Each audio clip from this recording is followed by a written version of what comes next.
Hi friends, வாங்க இன்றைக்கி நம்ம என்ன பார்க்க போகிறோம்னு பார்த்தீங்கன்னா, ஹெல்த்தியான கருப்பு கவுனி அரிசி தோசை எப்படி செய்கிறதுன்னு சொல்லிட்டு பார்க்க போகிறோம். அதுக்கு நான் 2 கப்பு போல் கருப்பு கவுனி அரிசி எடுத்திருக்கேன், 2 கப்பு இட்லி அரிசி எடுத்திருக்கேன், 1 கப்பு உளுத்தம் பருப்பு எடுத்திருக்கேன். இதை நல்லா 5-6 வாட்டி கழுவிட்டு 7லேருந்து 8 மணி நேரத்துக்கு நம்ம ஊற வச்சு எடுத்துக்கலாம். இப்போ பார்த்திங்கன்னா நல்லா ஊறிடுச்சு. நம்ம இந்த தண்ணி வேஸ்ட் ஆக்க போகிறதில்ல, இந்த தண்ணியிலேயே தான் நம்ம மாவு அரைக்க போகிறோம். கொஞ்சம் கொஞ்சமாக நம்ம அரிசி சேர்த்து மாவை அரைச்சிட்டு வந்துடலாம். ரொம்ப நைஸாகவும் இல்லாத கொரகொரப்பும் இல்லாத நடுப்பாத்தத்துக்கு அரைச்சிட்டு வந்துடலாம். இந்த மாவுலேயே நீங்கள் பார்த்தீங்கன்னா இட்லி, தோசை, ஆப்பம், பணியாரம் அந்த மாதிரி நிறைய டிஷ் செய்யலாம். அந்த கருப்பு கவுனி அரிசியிலேயே. கருப்பு கவுனி அரிசி சர்க்கரை நோய் இருக்கிறவங்க தொடர்ந்து சாப்பிட்டு வந்தீங்கன்னா சர்க்கரை அளவு குறைவாக இருக்கும். வெயிட் லாஸ் பண்ணணும்னு நினைக்கிறவங்களும் இந்த அரிசி தொடர்ந்து சாப்பிட்டு வரலாம். கஞ்சாகவோ உப்புமாவாகவோ இட்லி, தோசை, பாயாசம், பொங்கல் அந்த மாதிரி நிறைய டிஷ் இருக்குது இதில் செய்கிறதுக்கு. இப்போ நம்ம உப்பு சேர்க்காமையே ஓவர் நைட் புளிக்க வைக்க போகிறோம். நம்ம அடுத்த நாள் காலையில் தான் இந்த டிஷ்ஷை செய்ய போகிறோம்.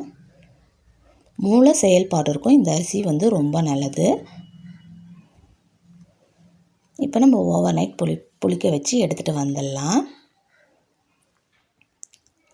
நரம்புகளுக்கும் இந்த அரிசி ரொம்ப நல்லது. அதிக அளவில் இதில் நார் சத்து அதிகமாக இருக்குது. கருப்பு கவுனி அரிசியில் புட்டு கூட செய்யலாம். நீங்கள் ஒன்றும் பதிகமாக மிக்சியில் அடைச்சிட்டு புட்டு செஞ்சிங்கனாலும் சூப்பராக இருக்கும். தொப்பை குறையணும்னு நினைக்கிறவங்களும் இந்த அரிசி யூஸ் பண்ணிட்டு வந்துடலாம். இப்போ நைட்டு முடிச்சு காலையில் ஆயிடுச்சு. மாவு எந்த அளவுக்கு புளிச்சிருக்குன்னு சொல்லிட்டு பாருங்கள். நம்ம உப்பு கலந்துட்டு தோசை சுட ஆரம்பிச்சிடலாம்.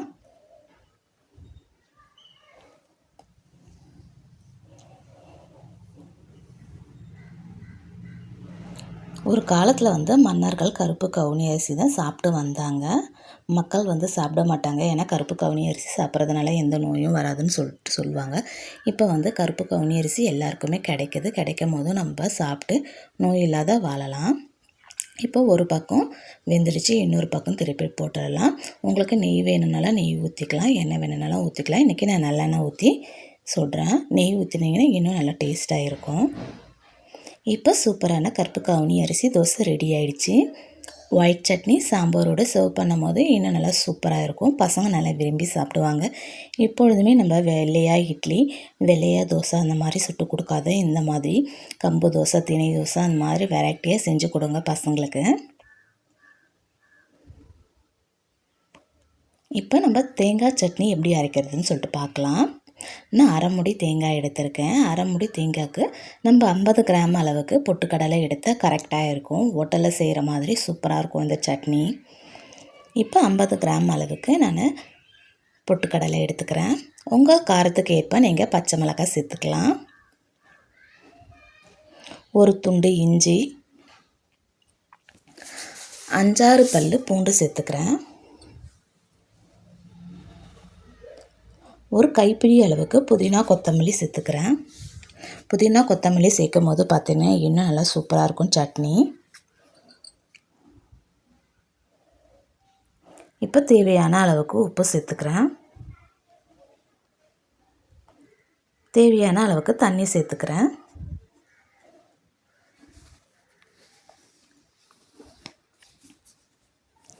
சேர்த்துட்டு மிக்ஸி ஜார் மூடிட்டு நல்ல ஒரு ஃபைன் பேஸ்ட்டாக இதை அரைச்சி எடுத்துகிட்டு வந்துடலாம். இப்போ அரைச்சி எடுத்துகிட்டு வந்தாச்சு. சட்னிக்கு ஒரு தாளிப்பு கொடுத்துக்கலாம். ஸ்டவ் ஆன் பண்ணி ஒரு சின்ன பேன் வச்சுக்கிறேன். பேன் நல்லா சூடானதுக்கப்புறம் 1 ஸ்பூன் அளவுக்கு ஆயில் விட்டுக்கிறேன்.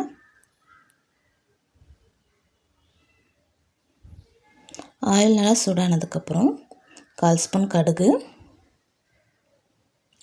1/4 ஸ்பூன் சோம்பு தாளிச்சிக்கலாம். கடுகும் சோம்பும் பொரிஞ்சதுக்கப்புறம் ஒரு கொத்து கருவேப்பிலை எடுத்து வச்சுருக்கேன், அதையும் இதோடு சேர்த்துக்கலாம்.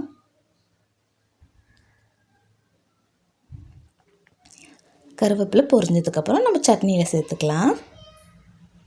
இந்த சட்னி பார்த்திங்கன்னா நம்ம இஞ்சி, பூண்டு எல்லாமே சேர்த்துருக்கோம், புதினா கொத்தமல்லி, அதனால் நல்லா சூப்பராக இருக்கும். நீங்கள் கண்டிப்பாக இந்த மாதிரி செஞ்சு பாருங்கள். இப்போ நம்ம சட்னியில் தாளிப்பை கொட்டிட்டு கிளறி விட்டுக்கலாம். இப்போ சூப்பரான தேங்காய் பொட்டுக்கடலை சட்னி ரெடி ஆயிடுச்சு.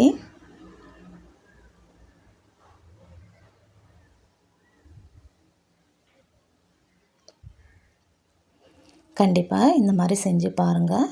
உங்களுக்கு ரொம்ப பிடிக்கும். பிடிச்சிருந்தா லைக் பண்ணுங்கள், ஷேர் பண்ணுங்கள், கமெண்ட் பண்ணுங்கள், சப்ஸ்கிரைப் பண்ணுங்கள்.